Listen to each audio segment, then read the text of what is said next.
The true meaning of family.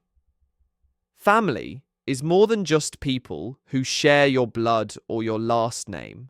It's about who stands by you when life gets difficult, who celebrates your successes as if they were their own, and who makes ordinary moments feel special. Some families look traditional, parents, children, grandparents all living together. But many modern families are different. There are single parents raising amazing kids, grandparents taking care of grandchildren, or groups of close friends who have become like family to each other. What really matters isn't how your family looks, but how they make you feel.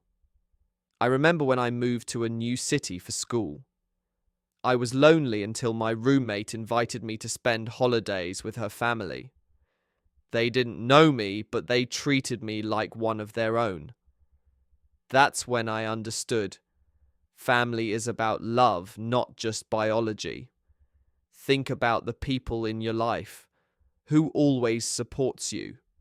Who makes you feel safe and loved? Those are your real family. The world needs more of this kindness, more people willing to open their hearts and homes to others.